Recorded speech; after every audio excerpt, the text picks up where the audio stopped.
I'm so sorry. I'm so sorry. What's going on? Please forgive me. Do you think I'll forgive you? Get out of here right now. I gave my final verdict to my wife, who was crying and apologizing to me. My name is Kondo Hiroshi. I'm just an ordinary salaryman. I got married 5 years ago. A few years ago, I honestly thought marriage was a long way off. Or rather, I never really thought about it that seriously. I'd leave the house at a set time every morning, ride the packed train, work at the office, and sometimes go out for drinks with my colleagues before heading home. That was my daily routine, and I wasn't particularly dissatisfied with it. But now that I'm over 30, my parents have started contacting me persistently about my lifestyle. Parents are a blessing, but they can also be a nuisance at times. Especially my mother. My mother is Hiroshi. You're over 30 now, so it's time to start thinking seriously. Don't you know anyone good? Maybe someone from work or a friend? If things continue like this, I'll end up spending my days all alone. What are you going to do? That's what he kept calling me. Isn't that old-fashioned? I'm still in my 30s, I thought to myself, but his words somehow stung my heart. My father also said this while drinking during the Oban holidays. Hiroshi, you need to start thinking seriously about it. Mom wants to see her grandchildren, so do your best. When he kept telling me that, I started to think that maybe it was time to start thinking seriously about it. But my workplace was full of men, and there were no opportunities to meet people. From my experience when I was a student, I knew that there were no great opportunities to meet people and it was just tiring. So what should I do? One night, as I was thinking this, I happened to see a TV commercial that gave me a push. Your fateful encounter is in an app. I couldn't believe it.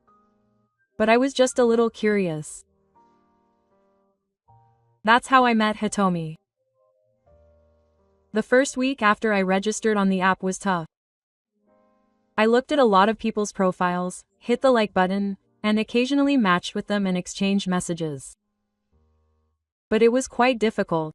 Sometimes I would change my mind and get ignored, or on the contrary, I would get long replies that would make me feel bad. Maybe this kind of thing isn't for me after all. That's what I started to think. I received a message from Hitomi. Nice to meet you. It says in your profile that you like books, but what genres do you read? In the photo, she had a gentle smile. She wasn't too flashy, but she wasn't plain either. She looked like a natural woman who would read a book at a local cafe.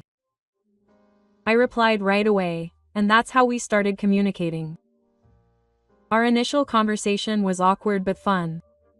It started with a conversation about books, then movies, music, and travel. Before we knew it, we were in the habit of messaging each other every night before going to bed. And I still remember the day we first met vividly. The Hitomi we talked to face in the cafe was much more beautiful and calm than the photo I saw on the app. And the smile she would occasionally show was so cute. We met a few times after that, and naturally started dating. And after a year of dating, I proposed to Hitomi. She said with tears in her eyes, "Thank you, Hishi. But I'm really happy to be getting married, but I don't have much memory, so I'm worried about whether I'll be able to balance housework and work." Quote, "Is it okay if I just stay home and be a full-time housewife for a while until I get used to it?" She asked me that after the proposal, and I nodded without hesitation. Of course I'll do my best. As long as Hitomi is by my side smiling, that's all I need. Thank you. And so we became husband and wife. The first few years were like a dream. I would wake up to coffee made by Hitomi in the morning, and when I got home from work, a warm home-cooked meal would be waiting for me. "Welcome home. Thank you for your hard work today. Dinner is ready. I was so comforted by Hitomi's words like that every day. On holidays, we would watch movies together, take walks in the nearby park, and sometimes go on trips. We didn't do anything special. But those ordinary days were very happy. But one day, 5 years after we got married, Hitomi suddenly said this. You know. I'm thinking about starting work soon. Huh? You said you were thinking about starting work soon? I see. But we're not struggling to make ends meet. What's wrong? All of a sudden. Yeah. Thanks to Hishi, we're not struggling to make ends meet. But that's not the issue. I'm just starting to feel a little unsatisfied with doing the same thing every day. I hesitated for a moment, but of course I had no reason to object. But the next words that came out of her mouth surprised me. I'm thinking of working night shifts at a convenience store. Huh? Night shifts, not day shifts? I'd rather you work during the day. Night shifts are dangerous and bad for your health. I said this carefully, choosing my words. I didn't understand why she suddenly brought up night shifts, but I wanted to stop her at all costs. But Hitomi shook her head. I did a lot of research, and the hourly wage during the day is lower.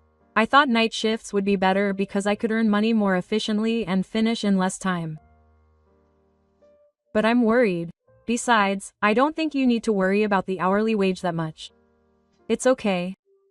It's a convenience store job, so there's nothing dangerous about it. Besides, if I'm going to work, I want to make a good living. That day's discussion ended without any progress. And a few days later, Hitomi ended up starting night shifts. Since Hitomi started working night shifts, our lives as a couple have been changing quietly but surely. By the time Hitomi comes home in the morning, I'm already busy getting ready for work. I say good morning to Hitomi while hurriedly stuffing my mouth with the breakfast that's on the dining table, but she always seems a little absent-minded and her response is half-hearted. Quote, Hitomi, are you okay? Yeah. I'm just a little tired, but I'm used to it, so I'm fine. There was a hint of laughter in her voice as she answered, but her eyes were completely tired. Of course, Hitomi isn't home at night, so I eat dinner alone, staring blankly at the TV and occasionally glancing at the clock. Hitomi must be working right now. I spend my days thinking this as I eat my meals lonely. Misunderstandings. That might be all there is to it. But little by little, these misunderstandings create distance between us. The less time we spend together, the less we talk. I feel like the less we talk, the less affection we have. And before I know it, our relationship as a couple has become colder than before. One day off, Hitomi is sitting on the sofa in the living room, tapping her smartphone. Thinking back, she's been doing this a lot lately. Sometimes she would smile happily while looking at the screen, but after a while she would make a troubled face as if she was thinking about something. Has something happened recently? Nothing in particular. Why? Question mark. It's because you're always looking at your smartphone. Hitomi smiled a little. Yeah, sorry. I'm just in touch with a colleague about work. I said. I thought, oh, really? And just told her not to push herself too hard, but I still felt a slight sense of discomfort somewhere in my heart. That became certainty one weekday afternoon. While I was taking my lunch break at work, my smartphone rang with a notification. It was a message from Hitomi. Quote, you can come over now. I've got a present for you. That was all it said. Huh? I stared at the screen for a moment, frozen. Quote, what does she mean, you can come over now? To my house? Or somewhere else? What's a present? Confused, I tried to change it right away. but the next moment the message was deleted. This message has been cancelled. Wait a minute. What is this? If she cancelled it right away, did she mean she intended to send it to someone else? The moment I thought about it, a foul sweat broke out all over my body. Hitomi had been trying to invite someone over while I was away. Our house was far from her hometown, so there was no way she would invite her friend over to my place. That gave me nothing but a bad feeling. From then on, I started keeping a close eye on Hitomi's every move. The way she acted after she got home, the smell of her clothes, the time she spent on her phone, her mouth, everything. Until then, I had thought these small changes were normal, but they began to seem like evidence that she was hiding a lie. Before long, Hitomi started going out alone on her days off.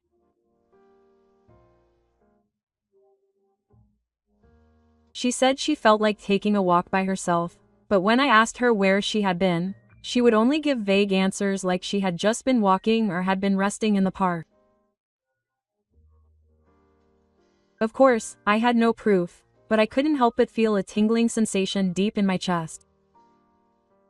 One day, when I got home, while Hitomi was taking a shower before going to work, I reached for her bag. I felt ashamed of myself for doing something like this. But I guess that's how desperate I was. Inside her bag were her wallet, smartphone, makeup pouch, and another small pouch. When I opened it, it was full of folds. Why would she carry something like this around? My whole body was covered in sweat. We haven't had that kind of relationship lately. So this must be for some other man. I can't prove it though. But my suspicions were starting to become certain. The moment I instinctively reached for my phone, I sensed Hitomi coming out of the bath, so I quickly put my bag back. I didn't do the dastardly thing of looking at her phone, but I couldn't help but be curious. After Hitomi left the house, I casually looked around her room. Then I found a business card on her desk. It said, Kaori, First Class Architect, Mosquito. I didn't know that Hitomi knew someone with that name, or that she had had the opportunity to interact with an architect. My intuition told me that this man must be involved. From then on, my trust in Hitomi collapsed with a bang. Even at work, all I could think about was Hitomi. When people talked to me, I couldn't respond, and my boss was worried about me and asked what had happened to me lately. But it wasn't something I could talk about with anyone. The person I had loved and trusted with all my heart for 5 years after we got married was now doubting me from the bottom of my heart. I was afraid to even say that reality out loud. I sat in the living room without Hitomi at night, thinking about all sorts of things. You can come over now. I have a present for you. Every time I thought about that one word would repeat over and over again. That must be a message to the man called Mosquito. Every time I thought about it, I could feel dark emotions slowly spreading in my heart. Anger, sadness, hatred. All of them were getting in the way and stirring up trouble in my chest. This couldn't go on like this. I should tell Hitomi everything and listen to her. The next day, I decided to take the plunge and talk to Hitomi. That day, I finished work a little early and went home. Hitomi was supposed to be off work today. I'd talk to her properly as soon as I got home. I'm home. When I opened the front door, Hitomi, who usually greets me, was sitting there in a chair. She looked up, and her expression was somewhat frightened. Ah, welcome home. For some reason, Hitomi seemed to be trembling slightly. I wondered what was wrong, but Hitomi slowly stood up and said, I'm sorry. Do you have something to talk to me about? I never thought she would say she had something to talk to me about. But at that moment, something in my heart became certain. As we sat across from each other at the table in the living room, Hitomi remained silent for a while. I didn't open my mouth either. In the strangely quiet space, only the ticking of the clock echoed loudly in the night. And the next moment, she suddenly started crying. "I'm sorry." Hitomi stood up from her chair with tears streaming down her face and knelt down in front of me. She was prostrating herself. "Wait a minute. What are you doing?" When I raised my voice, Hitomi began to speak in a tearful, broken voice. "I'm sorry. I'm sorry. I was cheating on you." She kept her head down and her voice trembled. "I was walking around town when someone spoke to me. He said he fell in love at first sight and thought it was fate, and at first I tried to ignore him, but I just let it get to me. After that, we met a few times, and then the name on the business card made my heart race. It was the name on that business card, after all. He was really nice, and at first he was just a fling, but after seeing him a few times, I really started to like him, and then he told me he wanted to marry me, and I believed him and couldn't say anything. My body was hot, but my fingertips were cold. I didn't know how to process my emotions. What are you talking about, promising to marry me? Hitomi, you're married. Huh? I know. I know he's the worst, but he's really good with words. Don't you know why I believed him so much? Hitomi raised her head and continued, her face all messed up with tears and snot. Recently, his mother was hospitalized and needed money for a major operation. He works as an architect, so he has a decent amount of money, but it doesn't seem to be enough, so I started working to help him. Could it be that all the night shifts were for him? Hitomi nodded slightly. But that wasn't enough at all, so she borrowed about 3 million yen from a consumer finance company. I couldn't believe my ears. 3 million yen. Hitomi nodded while crying. But the other day, after I gave her that money, I suddenly couldn't get in touch with her. My messaging app was blocked and I couldn't get through to her by phone. That's when I realized for the first time. Everything she had said was a lie. There was also a present in Hitomi's message, and the moment I understood what she meant, my body shook. I instinctively put my hands on the table for support. Had I been deceived by a scammer? I think if I looked her up, I'd find an article about someone who had been arrested for marriage fraud in the past under the name Mosquito. It seems her real name is different, but I didn't know what to do anymore, so I just sat there speechless. The letter had just arrived in my mailbox. There's no way I can pay back this much money by myself. Please, I really beg you. I want you to pay back the money with me. I'm so sorry. Her voice seemed to disappear into the wind. I couldn't say anything. My head was a mess. Anger, sadness, astonishment, confusion, and indifference were all running wild inside me. More than anything, the fact that the person I trusted was confessing this to me right in front of me was unbelievable. Hitomi's voice trembled. We're married, right? What do you think trust is? Hitomi couldn't say anything and just cried. What was I working for all this time? Just having you at home made me feel at ease. Just coming home and saying, "Welcome home," made me want to work hard tomorrow. But you betrayed me. Every time I said it, my heart felt like it was being torn apart. I didn't have the energy to be angry. Just emptiness swallowed me up. It was all a lie.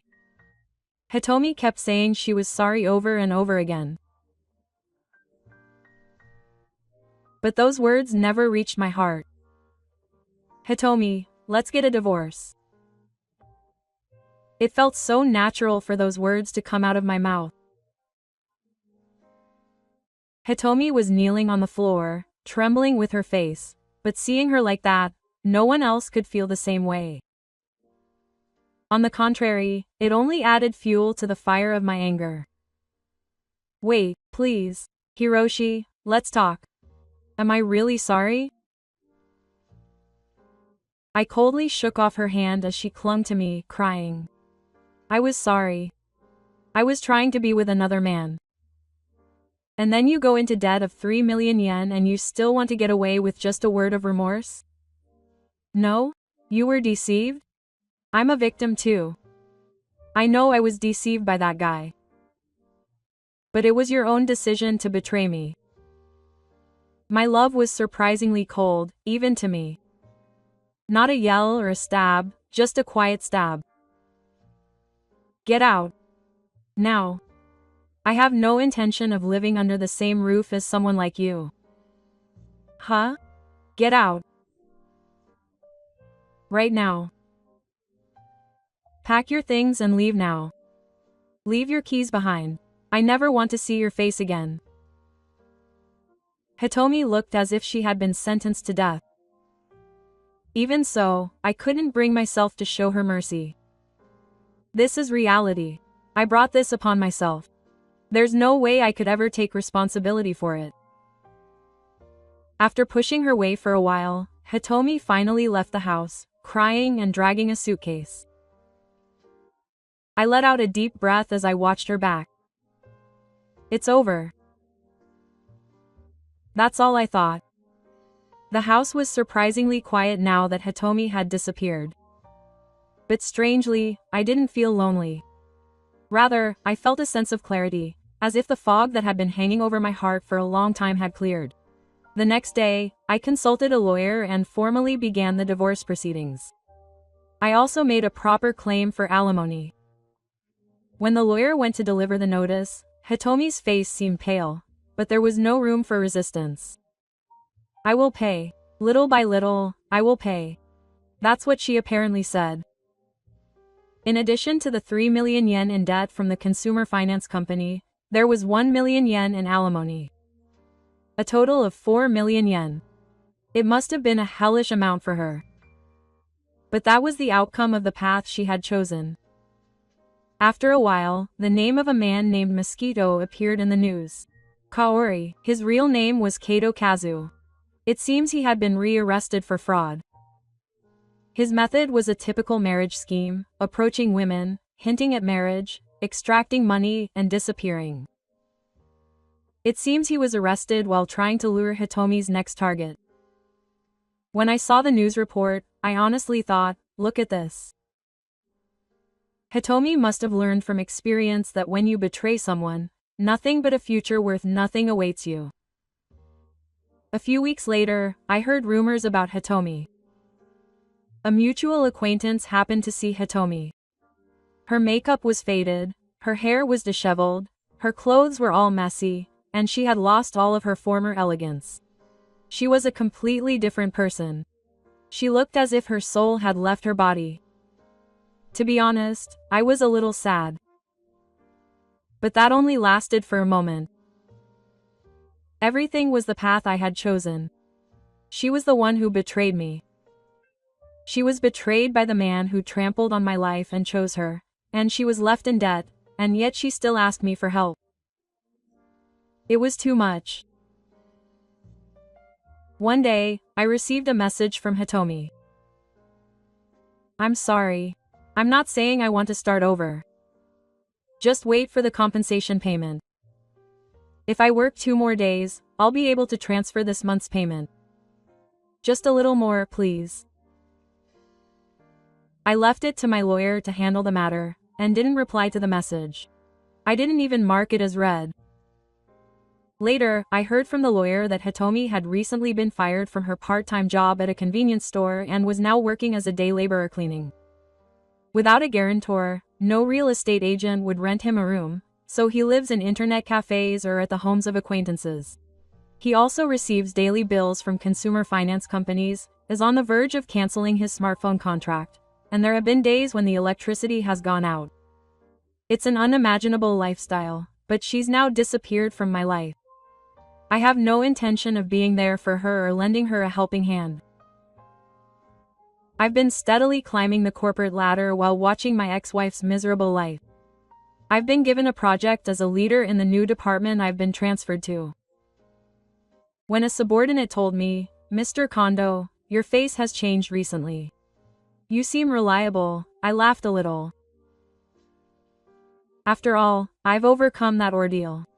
Of course, my face has changed. Recently, my cooking skills have improved, and I'm no longer alone. In fact, I think this lifestyle might be the best for me. Of course, I sometimes think that there might be someone better out there, but I'm not in a hurry to find someone else. If I do meet someone again, I won't be fooled again. I won't trust them too much. I won't expect too much, but I'll be honest and say it. That's how I'm going to live my life from now on.